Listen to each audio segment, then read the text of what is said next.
Et on ouvre la page sportive avec cette déception pour le Maroc en Coupe du Monde. Et oui, l'aventure russe des Lions de l'Atlas prend fin au premier tour. Le Portugal a réussi à arracher sa victoire au Maroc, 1-0. But de Cristiano Ronaldo à la 4e minute de jeu. Du coup, le 3e et dernier match des Marocains dans cette compétition n'aura aucun enjeu pour les protégés d'Hervé Renard. En revanche, Cristiano Ronaldo et son Portugal ont pris une bonne option pour la qualification. On écoute l'analyse de l'envoyé spécial de Médien en Russie, Jalal Bouzrara. Oui, beaucoup de regrets car il n'y avait pas une énorme différence entre les sélections portugaises de Cristiano Ronaldo et celle du Maroc de Mehdi Ben Atia. Au contraire, l'équipe du Maroc a été meilleure selon même le sélectionneur de cette équipe du Portugal, Fernando Santos, une équipe qui n'aurait pas mérité de perdre, a affirmé le sélectionneur portugais.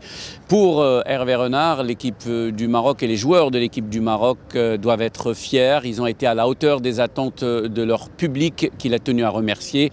Une équipe du Maroc qui, bien sûr, lors des deux rencontres, a fait pratiquement le même match. Une domination avec une possession de balle plus importante que l'adversaire, beaucoup d'occasions, mais au final, une défaite par la plus petite des marges, 1-0. Le but contre le Portugal dès la 4e minute, signé Cristiano Ronaldo. Ensuite, l'équipe du Maroc s'est créée une tonne d'occasions sans jamais parvenir. Alors, et c'est là où le bas blesse, l'équipe du Maroc a tout fait mais n'a pas su trouver le chemin défilé. Un manque d'efficacité, une précipitation, un manque de concentration au moment donc de trouver la faille, d'inscrire un but. Les joueurs marocains ainsi que l'entraîneur Hervé Renard ont pointé du doigt l'arbitrage et ont estimé qu'il y avait faute sur le but de Cristiano Ronaldo, une faute de Pepe sur Boutayeb. Mais bon, même une erreur d'arbitrage ne peut pas tout expliquer. L'équipe du Maroc a fait une bonne impression.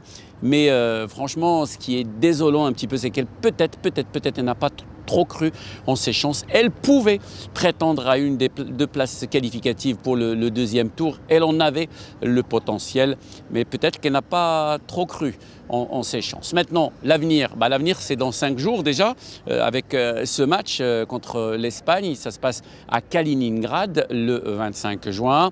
Peut-être, on verra, ça sera l'occasion pour Hervé Renard de permettre à certains joueurs de participer à la Coupe du Monde et donc de changer pratiquement le 11 de départ contre l'Espagne. Ça sera peut-être aussi l'occasion pour Hervé Renard de maintenir peut-être le 11 titulaire et de faire un autre match d'un bon calibre, faire un autre match de gala contre la sélection espagnole. D'autres questions se posent quant à l'avenir de certains cadres de la sélection, Mbark Boussoufa, Al-Ahmadi ou encore le capitaine Mehdi Ben Atia, que j'ai rencontré juste après la fin du match et qui m'a affirmé qu'il allait prendre une décision à l'issue du dernier match contre la sélection espagnole. L'avenir aussi d'Hervé Renard, le sélectionneur qui ne s'est pas prononcé s'il allait rester ou pas à la tête des Lions de l'Atlas.